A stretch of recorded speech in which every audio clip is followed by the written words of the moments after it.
आज वर्ल्ड अर्थ दिवस के अवसर पर वन विभाग और रेड क्रॉस द्वारा वन विद्यालय में किया गया कार्यक्रम आयोजित।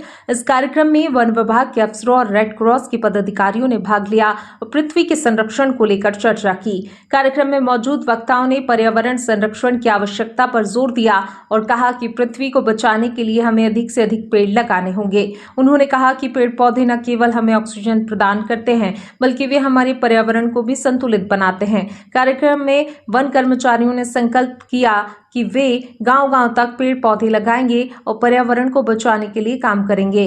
वन विभाग द्वारा रोपे जा रहे पौधों में फलदार पौधे लगाने के लिए वन कर्मचारियों द्वारा लगातार काम किया जा रहा है। रेड क्रॉस के अध्यक्ष और वन विभाग के अफसरों ने कहा कि जंगल में रहने वाले जीव जंतु पर्यावरण का गहना है और उनके बिना वन अधूरा है। उन्होंने कहा कि जीव जंतुओं के लिए वन भी काफी जरूरी हैं और हमें उनकी रक्षा करनी होगी। कार्यक्रम में मौजूद सभी लोगों ने एक स्वर में पर्यावरण संरक्षण के लिए एकजुटता की बात कही। उन्होंने कहा कि हमें पर्यावरण को बचाने के लिए साथ मिलकर काम करना होगा और जीव जंतुओं की रक्षा करनी होगी। रेड क्रॉस के अध्यक्ष और वन विभाग के अफसरों ने कहा कि वर्ल्ड अर्थ दिवस का उद्देश्य पर्यावरण संरक्षण के प्रति लोगों को जागरूक करना है। उन्होंने कहा कि हमें पर्यावरण को बचाने के लिए काम करना हम सभी का दायित्व है। ब्यूरो चीफ अनिल राव की रिपोर्ट।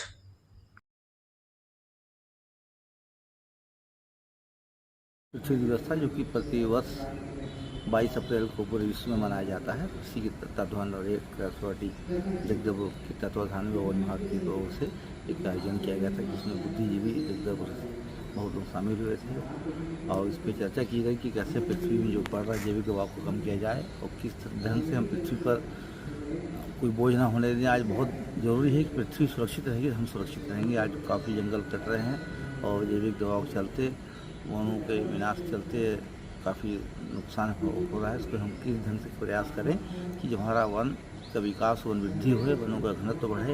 इसी संबंध में हम सभी को आपस में चर्चा करके सलाह मशवरा करके एक निश्चित दिशा की ओर बढ़ने का प्रयास किया जाएगा।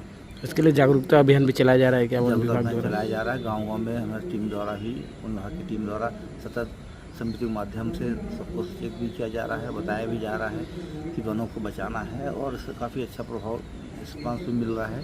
और स्थानीय जो सरपंच जब नए नियुक्त हुए वो भी काफ़ी यंग लड़के हैं, उनके द्वारा भी कहा जा रहा है कि हमें इसको बचाना है। भी एक जमावाड़ा के सरपंच ने हमसे इसी सुशासन त्यौहार के अंतर्गत उन्होंने कहा कि हमारे गाँव में 450 घर हैं तो प्रत्येक घर में 10 पौधे फलदार छायादार दिया जाए ताकि हमारे वन क्षेत्र और हमारे गाँव हरा भरा रहे। एक मतलब अच्छी मुहिम चल रही है और लोगों में चेतना भी जागृत हुई है कि वनों को हमको बचाना है।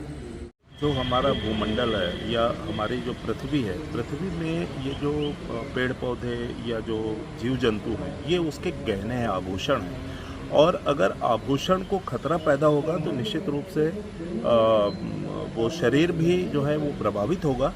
तो इसको लेकर के आज जो वर्ल्ड अर्थ डे जो है हम मना रहे हैं, इस पे इन सारे खतरों को लेकर के और जो चीज़ें खतरे के रूप में बढ़ रही है उनसे हम कैसे बचें, इस दिशा में आज एक गोष्ठी हुई है। रेड क्रॉस सोसाइटी की जो उपसमिति है, पर्यावरण उपसमिति, उसके द्वारा ये आयोजन किया गया है और इसमें वक्ताओं ने अलग अलग तरीके से अलग अलग सुझाव दिए हैं। कई सुझाव बहुत अनुकरणीय हैं जिसको लेकर के हमें ग्रास रूट लेवल पर जाना पड़ेगा, निचले स्तर पर जाना पड़ेगा और लोगों को कहीं ना कहीं इसके प्रति जो है जागरूक करना पड़ेगा। जागरूकता बहुत बड़ा और आवश्यक एक ऐसा सिस्टम है जो कि आज आम जनता को कहीं ना कहीं प्रेरित करता है ताकि इन खतरों से आगाह रहें और अगर खतरे से आगाह रहेंगे तो कहीं ना कहीं हमारी ये पृथ्वी और ये हमारा जो पर्यावरण जो है वो संरक्षित रहेगा।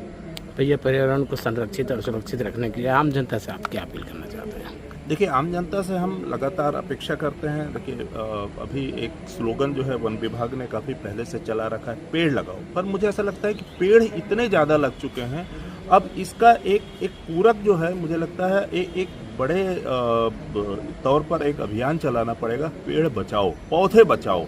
कहीं ना कहीं जितने पेड़, करोड़ों की संख्या में पेड़ जो है हर वर्ष जो है हर राज्य में लगते हैं, तो इन पेड़ों को बचाना बहुत बड़ी चुनौती है। क्योंकि पर्यावरण की सबसे बड़ी चुनौती जो है वो हम ही लोग हैं। और जिस तरीके से प्लास्टिक का उपयोग हो रहा है, जिस तरीके से जो ओजोन का प्रतिशत बढ़ रहा है, कहीं ना कहीं ये ऐसे कुछ कारक हैं जिनसे हमें बचना चाहिए। और हम आम लोगों से ये हमेशा अपेक्षा करेंगे कि आप जो है अपने आसपास के वातावरण में हरियाली को बचाएं, ताकि ये हमारा जो पर्यावरण सुरक्षित रख सके और हम भी सुरक्षित रह पाए।